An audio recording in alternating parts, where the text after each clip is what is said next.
akademiknya tinggi? Tentu tidak, lihatlah saya. 29. Ya penting jurusan tapi universitasnya juga bagus. Iya. Bisa. Itu juga bagus. Sebelumnya kalau yang nanggepin si Nando juga sih. Itu aku sangat setuju sama ngomongnya Nando. Cuman untuk di kampusku itu sangat menjunjung akademik sekali. Iya. Jadi di kampusku itu juga sangat menghargai urusan prestasi non akademik. Ambis ya berarti. Untuk orang-orang ambis gitu lah ya. Non akademik. Iya, bener. Jadi aku punya kenalan kakak tingkatku. Itu dia orang Medan. Dia sangat berprestasi di bidang basket. Dia setiap weekend, ya hampir setiap weekend, dia itu bolak-balik Medan untuk latihan persiapan PON. Bayangin malam minggu dia balik ke Medan, minggu sore dia balik ke Bintaro. Kayak Jogja ning Gunung Kidul ya. Jauh. Beda pulau. Beda pulau. Tapi dia bisa survive. Jadi di STAN pun menghargai, cuman yang diutamakan itu akademik. Jika kalian terlalu fokus ke prestasi non akademik, tapi seharusnya kalian pinter tapi kalian meninggalkan akademik, ya mungkin tempat kalian sebenarnya bukan di STAN. Tapi bukan merendahkan kalau orang yang berprestasi itu jelek, bukan. Tapi mungkin tempatnya kurang tepat di STAN yang mengutamakan akademik. Yang ambis-ambis gitu ya. Kriterianya di STAN itu lebih yang ke nilai sangat akademik. mengedepankan gitu lah. Iya. Untuk kedinasan sendiri itu kan ada yang bilang ikatan dinas sama kedinasan. Kalau ikatan dinas sendiri itu kalau di STAN itu ada, kalau habis lulus kita punya masa kontrak kerja dengan pemerintah. Itu hitungannya 3N+1. N-nya itu tergantung masa kita kuliah di STAN. Aku D3 berarti aku kuliah 3 tahun. 3N+1 berarti 10 tahun. Ikatan dinasku dengan pemerintah itu 10 tahun. Jadi selama 10 tahun setelah aku lulus, aku nggak bisa keluar dari tempatku bekerja. Setelah 10 tahun baru bisa resign dari menjadi ASN. Itu. Terus perbedaan. Kalau jalur masuknya gitu beda. Oh ya beda. Di STAN sendiri, khusus STAN ya, bukan kedinasan lain. Itu soalnya kedinasan itu punya Jangan sendiri-sendiri ya. ya punya jalur masuknya sendiri-sendiri. Kalau di STAN itu namanya SPMB, Seleksi Penerimaan Mahasiswa Baru. For information, tahun lalu 2019 itu 2020 itu STAN gak buka. Itu banyak yang bilang karena isu-isu beredar itu moratorium gak buka 5 tahun atau 5 tahun itu gak buka, tapi sebenarnya enggak. PKN STAN 2021 itu buka, insya Allah buka. Dari Pak Direktur sendiri udah bilang kalau kemungkinan besar buka, pengumumannya itu bulan Desember. Jadi sebentar lagi harusnya kalau video ini upload bulan Januari ya berarti udah lewat. Ya terus di STAN itu sekarang banyak informasi baru. STAN itu ada, kalau isu intern ya itu namanya New PKN STAN. New PKN STAN itu sendiri 2021 kemungkinan besar itu tinggal menunggu persetujuan dari atasan. Itu terdapat 2 prodi baru. Tapi aku nggak tahu, belum ada bocoran. Terus yang diterima SNM itu nggak boleh daftar. Jadi kayak satu, mengurangi animo masyarakat untuk daftar karena kemungkinan besar tahun depan masih ada pandemi. Tapi kita berdoa semoga pandemi cepat hilang. Amin. Juga memberikan kesetaraan sama kampus-kampus lain juga. Masa udah daftar ditinggal kan kasihan. Gak enak kan ditinggal. Iya. Apalagi Kalau PTN, PTS itu tugas akhirnya kan skripsian gitu. Kalau di kedinasan itu ada nggak sih kayak gitu? Ada juga namanya KTTA, karya tulis tingkat akhir. Itu ya mudahnya itu miniatur dari skripsi lah. Oh, tesis gitu lah ya. Laporan apa gitu. Ya seperti itu, saya juga belum Iya, mendapatkan ya kan, saya oh masih iya belum semester rasain. tiga. Ya. Sorry. Itu juga ada magang, ada apa ya namanya? Semester 3 juga magang tapi bentar. Namanya KKN. KKM. KKM. KKM. Kuliah kerja magang. Apa ya namanya? Nggak tahu, lupa. Iya, Ya itu pokoknya. Terus apa lagi ya tadi? Perbedaannya apa ya? Kalau pembelajaran gitu ya sama aja atau gimana? Apakah peraturannya gitu apa lebih ketat atau Jam masuknya gitu. kan Mas Bangun sendiri udah pernah rasain di PTN juga kan, udah Ya. di UNS. Oh iya, itu kalau di PTN PTS mungkin ada sistem SKE, bukan RPS, KRS-an, KRS. Di STAN nggak ada, jadi sistemnya paket. Oh, langsung ya. Ya modelnya kayak SMA banget lah. Oh. Mata kuliah ditentukan, sistem ujian pun kayak SMA SMP. Jadi jadwal hari ini, kelas ini, jam segini, tempat duduk pun udah di, Nah, tempat duduk. ya Wow. tempat duduk pun ada itu, Udah ada namanya kertas gitu. apa? Kartu Kartu ujian, ujian. kartu Keren ujian, banget ya, keren kartu banget. ujian, gitu. Terus kalau soal metode pembelajaran, saya rasa sih sama. Sama ya. Ya juga harus berseragam gitu ya kalau kedinasan. Oh iya, Iya dah. Harus. harus, Oh, iya, iya sih. Sampai dari awal sampai akhir. iya. Tiap hari gitu. Atau ada Kecuali hari- Sabtu Minggu. Oh. Sabtu Minggu, Minggu lah libur. Iya. Jumat Sabtu. Oh, cuma satu. Senin itu putih hitam, Selasa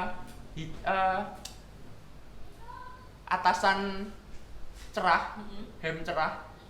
Terus Rabu putih hitam lagi, Kamis batik, Jumat Sabtu bebas. Terus kalau urusan keketatan ya sistem penilaian nih berarti kita ngomongannya. Iya. Berarti itu ya seperti yang udah isu tersebar-sebar ya. STAN itu rawan DO, katanya sih gitu. Iya. Tapi sebenarnya nggak rawan, cuman ada aja pasti. Iya.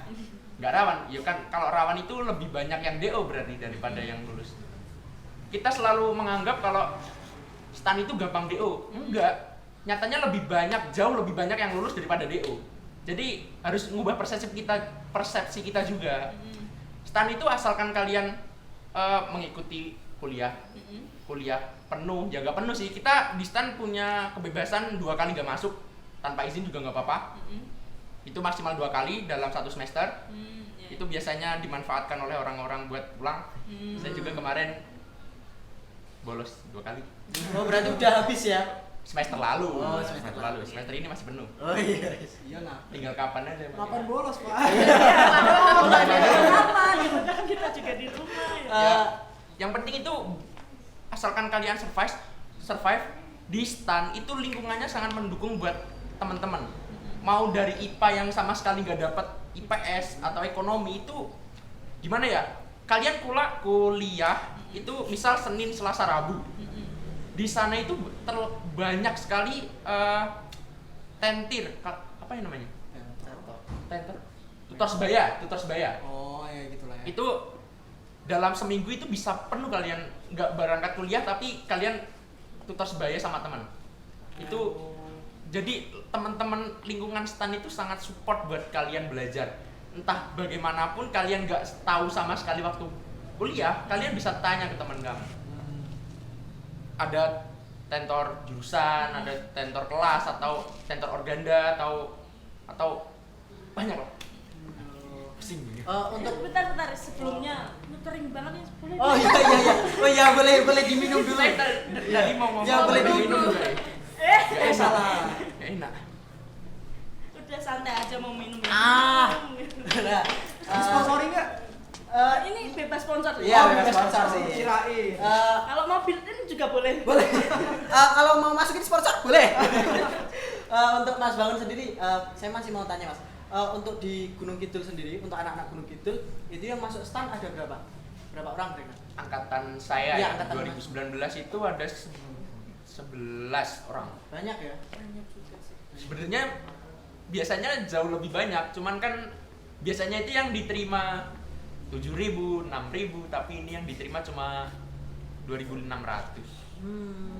Tapi nggak masalah, di sana kita anak-anak Gunung Kidul di sana nggak usah khawatir. Kalian merantau itu nggak usah khawatir. Di sana itu kita ada wadah buat mahasiswa daerah, itu namanya organisasi daerah, Organda. Sama-sama.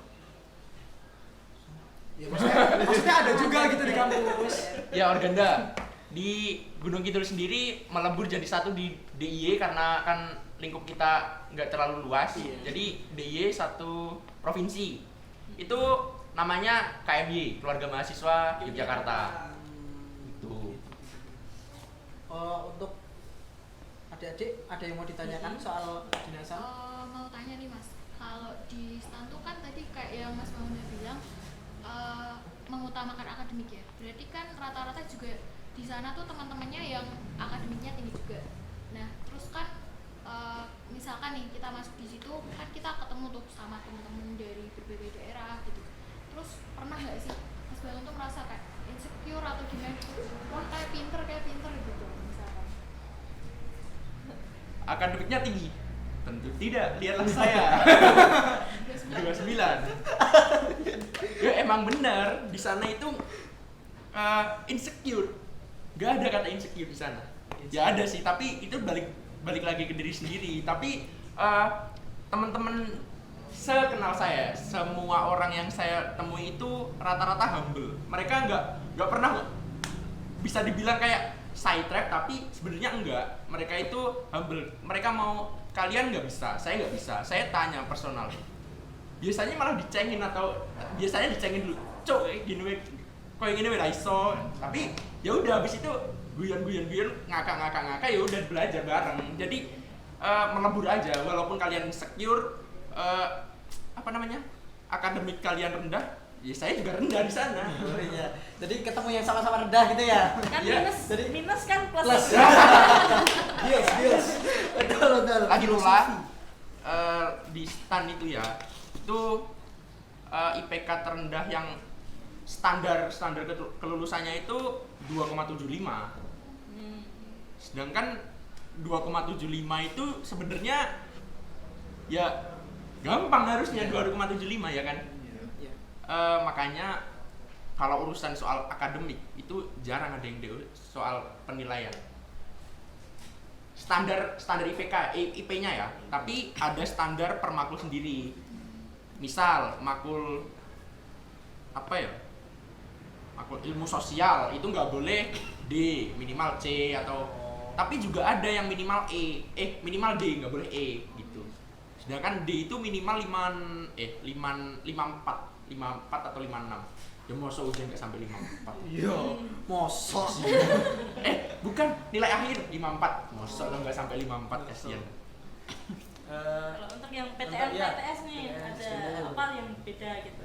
Kalau dari aku sih, kalau dari PTS sama PTN mungkin nggak terlalu beda Yes. ya. Mungkin bedanya cuma kalau orang berpendapat bahwa PTS itu biasanya agak mahal. Tapi terkadang PTS sama PTN pun kalau kita hitung bareng-bareng, hitung semuanya itu hasil akhirnya juga sama. Mungkin cuma bedanya kalau di awal itu kayak PTS itu ada uang pembangunan, kayak uang sumbangan gitu, mungkin lebih gede daripada yang PTN. Aku nggak tahu PTN ada uang pembangunan sumbangan, aku nggak tahu. Itu sih. Kalau soal sistem metode pelajarannya, aku pikir sama aja. Kita masuk kuliah itu tergantung SKS yang kita ambil. SKS itu sama aja kalau di sekolah itu kayak 1 SKS 1 jam pelajaran. Terus 1 SKS itu sistemnya kalau di PTS ku itu pembayarannya itu per SKS. Jadi kamu ambil semester 1 misalnya 21 SKS, itu berarti kamu kalikan aja 1 SKS dikali berapa gitu. Itu bayarnya per SPP namanya. Terus kalau masuknya ya kadang-kadang kita bisa pagi, kita siang, kita sore gitu. Enak ya? Ya enak dong bisa bangun siang daripada sekolah kan kita harus bangun jam 7. Iya. Gitu. Terus apa lagi ya? Untuk fasilitas itu kan lebih mahal gitu, apakah ada yang Kalau itu sih tergantung Tergantung kampusnya sih. Aku aja kampusku nggak ada AC loh. Kipas kayak gini biasa. Jadi aku pikir kalau Lebih natural ya.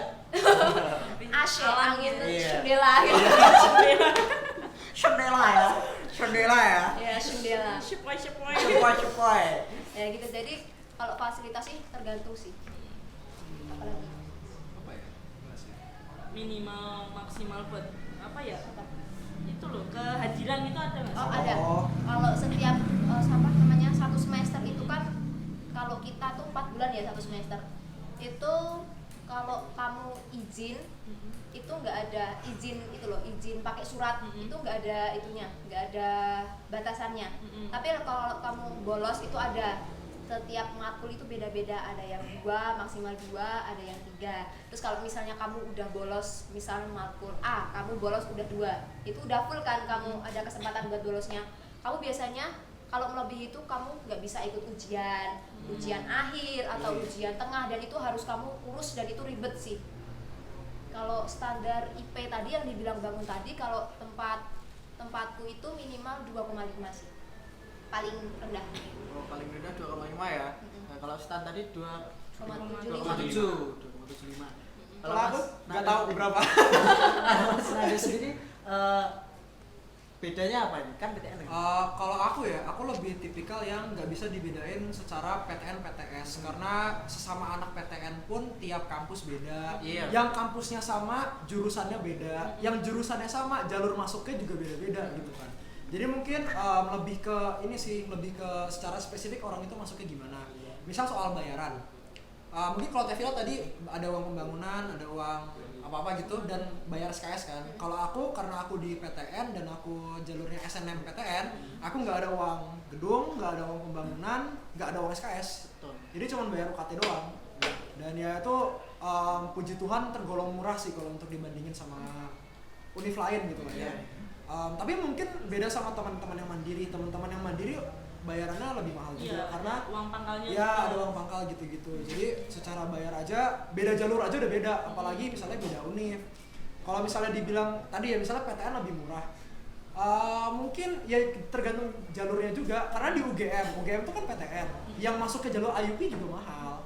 IUP itu masuknya aja bayar 40 juta udahan, gitu kan. Jadi kayak tergantung jalur-jalurnya.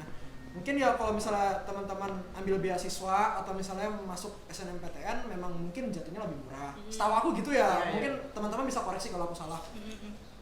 Terus apalagi ya untuk karakteristiknya ya tiap-tiap kampus itu juga apa ya beda-beda tiap kampus.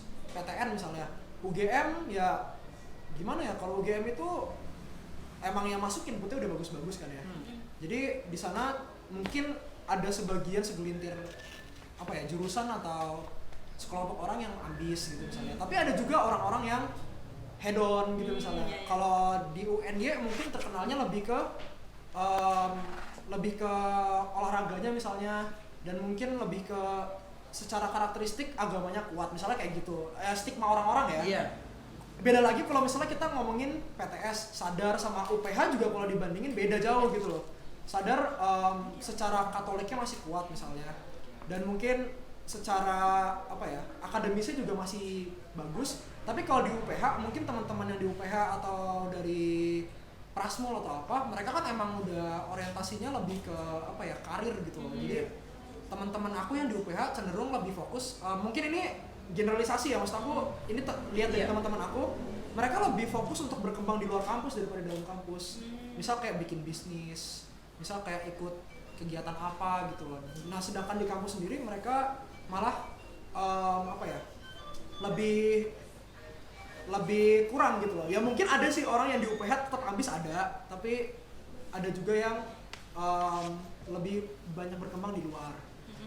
Di Jogja sendiri misalnya Sadar PTS beda lagi sama UAD gitu loh. Jadi kayak masing-masing kampus tuh punya karakteristik tersendiri, fokusnya ke apa dan lingkungannya seperti apa itu juga tergantung dari kampus. Jadi mungkin teman-teman saran aku kalau milih univ dilihat juga kayak gitu-gitunya, cari testimoni misalnya dari kakak-kakak tingkat yang ada di situ, atau mungkin lihat-lihat video YouTube sekarang udah banyak ya. Iya betul. Kayak gitu sih supaya nyaman, karena ada teman aku yang masuk ke UNY ngaku nggak nyaman di UNY karena ya mungkin tadi pergaulannya beda sama waktu dia. Mungkin itu juga jadi pertimbangan juga. Ya mungkin gitu sih kalau dari aku. Oh iya. Nah ini ada pertanyaan yang sering banget jadi pertanyaan ya. Apa? Sebenarnya itu penting mana sih kita ngejar universitas atau kita ngejar jurusan? Kan ada kan seringkali orang itu aku harus masuk UGM, jurusan apa aja yang penting aku UGM gitu ya. Ya, Tapi terus ada juga yang pokoknya aku harus kedokteran, kalau nggak kedokteran aku nggak mau, atau aku harus pertanian, kalau nggak pertanian aku nggak mau gitu kan, ada juga kan. Nah menurut kakak-kakak nih, Ini bisa beda sih tiap orang. iya sih, lebih penting mana sih? Kalau aku sih, aku pribadi aku pilih jurusan. Mau universitasnya di mana itu pikir akhir, yang penting aku jurusannya nyaman, aku suka, dan aku yang mau lakuin itu jurusannya itu. Selain jurusan, yang pertama itu jurusan, sama kalau di univ kan ada kayak nilai akreditasi ya. Jadi jurusan, misalnya jurusan A itu akreditasinya B, jurusan B akreditasinya A gitu. Kalau lebih baik kamu pilih jurusan, pertama jurusan itu, yang kedua akreditasinya. Karena akreditasi itu kan membantu kita ke depannya ya. Mungkin saat ini kalau kita masuk sekarang mungkin nggak begitu terpengaruh. Tapi saat kita besok lulus, itu pengaruh pada saat kamu cari pekerjaan. Gitu. Jadi kalau aku pikirnya sih kamu pilih jurusan dulu daripada univnya. Gitu kalau aku. Kalau Mas Bangun sendiri?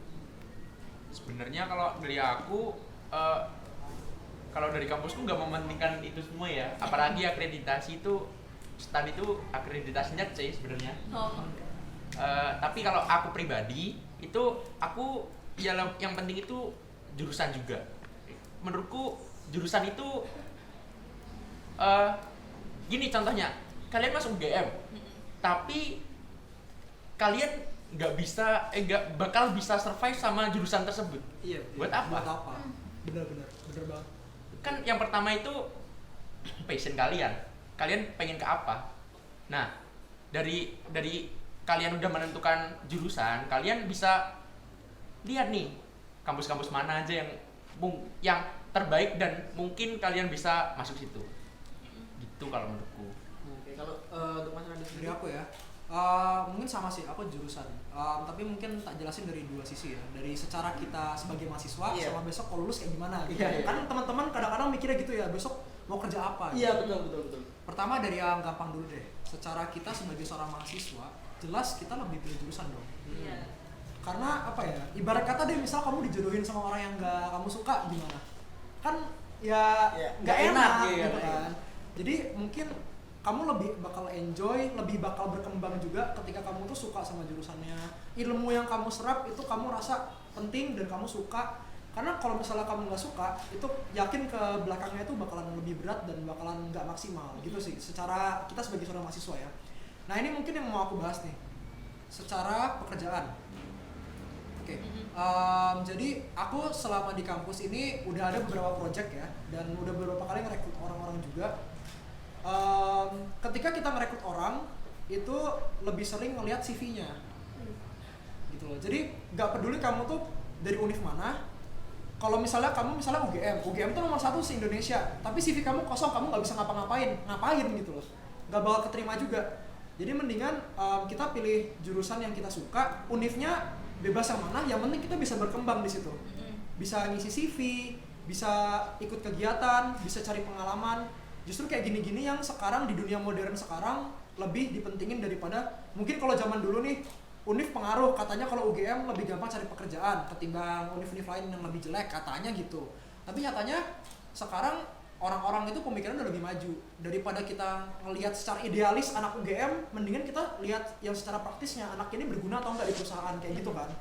Jadi mungkin sekarang metode pemilihan karyawan itu mungkin udah lebih berkembang, walaupun emang balik lagi ke perusahaannya, cuman kebanyakan udah lebih maju ngelihatnya kebisaannya secara real daripada cuman embel-embel univnya mana. Kalau aku lebih mikirnya kayak gitu sih. Betul sih. Jadi lebih baik intinya jurusan itu ya. Kalau dari kami ya. Iya, kalau dari kami. Kembali ke menurut teman-teman. saya sendiri juga lebih ke jurusan Iya. sih, daripada nanti berhenti di tengah jalan Oh, ya. iya, betul banget. Kalau Banyak kita yang nggak kayak gitu. enjoy gitu juga buat apa? Iya, betul. Kalau adik-adik sendiri lebih baik mana nih? Kalau menurut kalian ya? Kalau aku ya lebih ke jurusan. Lebih jurusan. Ya, soalnya ya itu kita kuliah tuh cari ilmu bukan cari nama. Iya. Betul. Yes, Kalau yes. Nurul? Kalau aku sebenarnya masih setelah dengar penjelasannya Mas Nando, Mbak Tevila, sama Mas Bangun tadi juga pikirannya jadi lebih terbuka lagi. Tapi kalau misalkan bisa ya penting jurusan tapi universitasnya juga bagus. Iya. Kalau bisa ya Itu juga bagus. Itu harapan semua orang. Iya, harapan semua orang seperti itu. Karena gini, univ bagus itu juga bisa pengaruh ke tadi yang aku bilang berkembangnya kita. Contoh, kalau univnya bagus, otomatis fasilitasnya lebih bagus misalnya. Atau enggak peluang-peluangnya lebih terbuka. Misalnya dari pihak luar nih, dari perusahaan mana, itu biasanya mereka rekrutmennya lebih diutamakan. Misalnya kayak gitu-gitu. Kalau misalnya ini cara dulu ya, kalau cara sekarang mungkin enggak. Tapi paling enggak kampus-kampus yang lebih ternama itu kegiatan-kegiatannya juga bisa mendukung kita untuk berkembang, misalnya kayak gitu. Meanwhile, mungkin univ-univ kecil yang sorry to say mungkin belum bisa muncul ke permukaan, itu tuh secara fasilitas misalnya belum mendukung, atau misalnya secara kegiatan-kegiatannya belum bisa memfasilitasi mahasiswa yang pengen berkembang, misalnya kayak gitu. Jadi itu juga ngaruh sebenarnya. Lalu menurut kakak-kakak nih, kan pasti ada yang mikir organisasi itu penting, kadang enggak, kadang penting. Menurut kalian itu kalau organisasi itu ikut penting enggak sih di perkuliahan itu? Bagi aku ya, aku dulu ya. Aku nih penting banget organisasi, karena kembali lagi yang dikatakan Anu tadi itu kita tuh lihat kita mengambil apa namanya, kita mau kerja itu kita ngajuin CV, dimana CV itu ada kayak pengalaman kayak organisasi kamu di kuliah, di SMA itu gimana gitu. Organisasi itu penting, apalagi kalau di tempatku itu kayak ada misal salah satu syarat kelulusan itu juga kayak sempat ngumpulin poin gitu loh. Dimana poin itu tuh didapat dari kamu ikut organisasi, kamu ikut lomba, terus kamu ikut kayak semacam seminar-seminar kayak gitu. Dan dimana kamu itu selain ikut organisasi kamu menambahkan poin, kamu organisasi itu melatih diri kita untuk kerja sama-sama orang Iya, lain. betul banget. Di kuliah itu biasanya kita masuk ke organisasi itu atas dasar pengalaman kita itu kayak ikut organisasi di SMA gitu. Itu menjadi modal bagi kalau apalagi aku yang dulu SMA itu aku kan ikut OSIS ya. Itu bener-bener sangat bermanfaat untuk aku masuk ke organisasi di kuliah gitu. Dan apalagi ya soal ikut lomba sama yang seminar-seminar itu tuh mengalir aja sih. Bagi aku gitu. Jadi penting. Kalau waktu yang tepat untuk masuk organisasi itu sebenarnya kita langsung masuk kuliah langsung ikut organisasi atau harus nunggu nunggu semester depan selanjutnya gitu? Kalau di tempat aku sih mau ikut organisasi kapan itu dibebaskan, asalkan kamu mahasiswa aktif di situ. Gitu. Tapi itu kembali lagi ke diri kita masing-masing. Kalau aku sih posisinya kalau di semester 1 kemarin aku tuh lebih nggak ikut apa-apa karena aku lebih ke adaptasi sih lah. Aku lagi masuk kuliah gitu, terus lihat teman-teman gimana sih, terus organisasinya apa aja sih, lihat-lihat dulu. Di semakin semester 2, semester 3 ini aku baru coba ikut kayak panitia ini, komisi ini, organisasi seperti itu. Untuk Mas Nando sama Mas Bangun sendiri ikut organisasi? Kalau aku dulu ya, aku sejauh ini belum. Karena semester 1 dan semester 2 aku lebih fokus ke lomba. Ngelanjutin yang SMA, aku kan debat. Semester 1 semester 2 aku fokus lomba juga. Ya puji Tuhan ada prestasi sih. Nerusin passion ya? Iya, nerusin passion dulu. Karena again aku pengen ngisi CV. Iya. Aku pengen ada prestasi di situ. Ya jadi aku tahun pertama, tahun kedua aku debat. Tadinya sempat mikir pengen nerusin, tapi terus adalah alasannya sampai aku memutuskan untuk pensiun kayak gitu. Menurut aku juga prestasiku udah lumayan buat dipajang di CV, jadi ya udahlah gitu kan. Dan baru mau mulai besok rencana mau daftar organisasi, dan kebetulan ya di organisasi isinya teman-teman aku, jadi mungkin lebih gampang maksudnya. Tapi kalau ditanya penting atau enggak, ya kan kayak tadi tapi aku bilang penting. Kenapa tadi satu ya, tapi udah bilang ngisi CV kita perlu menunjukkan kepada perusahaan kita adalah orang yang bisa bekerja sendiri maupun bekerja secara tim, dan itu cuman kelihatan kalau kita ikut organisasi. Kalau kosong nggak ada organisasinya nggak bakal kelihatan. Tapi yang kedua, secara praktisnya kita juga perlu untuk masuk organisasi membiasakan diri untuk kerja gitu loh. Karena mungkin ada orang yang keterima nih masuk perusahaan tapi nggak bisa survive. Itu juga sering kan kayak gitu. Nah itu dilatihnya dari mana? Dari organisasi, entah itu HIMA, entah itu BEM atau UKM, pokoknya organisasi itu melatih kamu untuk bekerja dengan orang lain. Gitu sih menurut aku. Untuk Mas Bangun sendiri ikut organisasi? Saat ini aku udah mulai ikut organisasi ya, tapi menurutku penting enggak atau kapan kalian harus bisa kapan kalian masuk organisasi itu ketika kemauan sama kesempatan itu bertemu. Betul. Jadi aku semester 1 nggak ikut apa-apa, aku cuma ikut aktif di organisasi daerah. Itu karena aku nggak punya kemauan, aku pengen ya adaptasi sama anak rantau jauh. Tiba-tiba suruh kemana-mana kan susah, nggak ada apa-apa. Tapi setelah aku jalani 1 semester, kok aku gabut ya. Jadi kayak baru ini aku daftarin kemana-mana, tapi banyak yang nggak diterima. Kenapa? Karena waktu SMA aku nggak punya CV sama sekali. Yaitu aku agak menyayangkan waktu SMA aku nggak punya CV. Jadi di perkuliahan pun kalian setiap daftar kepanitiaan atau daftar organisasi, CV selama kalian SMA ini juga sangat penting. Yoi, betul. Jadi gitu. Dan luar sekolah, luar kampus, organisasi luar juga. Betul. Ya, ini Oh iya, benar. gimana? Di stan juga itu ada kayak standar ada poin yang harus dikumpulkan. Itu nggak semata-mata kegiatan di dalam kampus, kegiatan di luar kampus pun diperhitungkan. Namanya SKPM kalau punya saya. Oh, jadi diperhitungkan gitu ya. Diperhitungkan.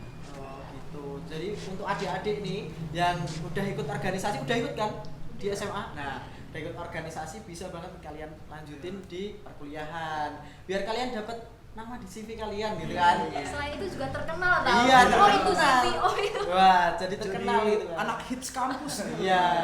Besok begitu maba masuk, diincer sama dia kalau ada Terus ada nggak sih pesan-pesan dari Kakak-kakak kakak-kakak ini? Karena ini kan pasti juga banyak juga yang aku tuh harus gimana tau, aku harus gimana tau gitu kan. Nah, ada pesan nggak sih buat kakak-kakakmu loh? siapa dulu? Bangun Sama dulu dah. Ya kan karena ini secara general ya nggak peduli itu kedinasan, PTS atau PTN, itu yang penting itu minta restu orang tua yang jelas. Gimana pun menurut saya orang tua itu pengen pendidikan anaknya itu tinggi. Ya, betul. Entah gimana pun mereka bekerja itu buat anaknya. Jadi entah gimana pun caranya bahagiakan orang tua minimal dengan gelar sarjana kalian. Selanjutnya kalau milih gitu ketika kalian udah menentukan, bulatkan tekad, istiqomah. Mah itu yang Jangan sampai aduh aku salah jurusan kayak tahun depan ngulang lagi tapi ketika ngulang lagi tapi masih ragu-ragu juga. Itu yang salah. Ketika kalian boleh ngulang, tapi ketika kalian udah membulatkan tekad, bener-bener kalian pengen ya itu tekad kalian itu harus bulat. Konsisten gitu ya. konsisten. Untuk ada lagi? Kalau aku sih bener kata Bangun, pertama itu harus minta restu, karena restu itu paling penting ya. Kita mau ngelakuin apa aja itu karena kita sekarang masih belum nikah gitu ya, kita masih anak. Betul, gitu. betul. Kita harus minta restu sama orang tua gitu. Terus selain itu tetap berusaha, nggak boleh patah semangat, terus Nggak boleh meleret ya. nggak boleh menurut walaupun masih 2% itu tetap harus Ya harus tetap. semangat. Pokoknya kuncinya 29. Iya, terus selain kita berusaha gitu, kita juga harus simbangin sama berdoa sih pastinya. Itu doang. Lalu Mas Nando? Aku ya, ini mana kameranya nih? Sini ya. Ya. Pesan aku, catat penting, jangan kayak aku waktu SMA. Karena aku kelas 12, di saat teman-teman aku tuh pada persiapin, aku masih Santai. nggak apa-ngapain, bener-bener kayak teman-teman beli buku, aku aja beli buku enggak gitu loh. Boro-boro bimbel kayak dia kan. Aku nggak bimbel. Aku waktu itu cuma ngelihat poster Miselia, aku daftar, ya itulah, tahu kan dia itu, ntar sponsor lagi. Dan itu pun nggak aku buka. Jadi aku bener-bener baru sadar ketika SNMPTN pengumuman 5 menit sebelumnya, lah ini kan aku naruh ke topo piye ya, aku baru mikir gitu kan. Iya. Jangan sampai kayak gitu, itu salah sebenarnya. Jadi mungkin pertama persiapannya ya tolong dimatengin, paling enggak nyicil lah belajar supaya kalau SNM yang nggak terima nggak bener-bener mulai dari nol. Terus kedua, selama kalian SMA itu tentuin mau kalian tuh mau kemana. Itu proses panjang, itu bukan proses yang kalian baru mau daftar kuliah baru nentuin, enggak. Kalian dari kelas 1, kelas 2 tuh udah harus ada proses kira-kira mau kemana sih hidupnya gitu loh. Dan yang ketiga, tentuin kalian tuh tipikal orang yang mana yang aku bilang tadi. Mau tipikal orang akademis kah? Atau tipikal orang organisasi kah? Atau tipikal orang yang yang lomba-lomba? Itu semuanya juga menentukan, karena mendingan kalian fokus salah satu daripada jadi orang yang mengejar semuanya. Gitu sih. Kalau saran aku gitu aja. Oke. Oke, cukup Keren ya, banget ya, keren banget. pembahasannya sangat Wow, sangat lengkap gitu ya. Jadi sangat membantu banget iya, juga. sangat membantu juga buat adik-adik yang pengen kuliah, pengen memasuki dunia perkuliahan, atau dari teman-teman yang gap year terus mau memasuki dunia perkuliahan lagi. Nah, itu info dari kakak-kakak ini sama adik-adik ini, wah, dan keren-keren ya. Terus gak kerasa ini pokoknya waktu kita juga udah habis ini. Jadi kita berterima kasih sekali sama kalian Udah semua nyempetin waktu. udah nyempetin waktunya. Dan saya Rizky Yudastiana. Saya Anissa Mengsari. Dan- Sampai jumpa di video selanjutnya. Dadah.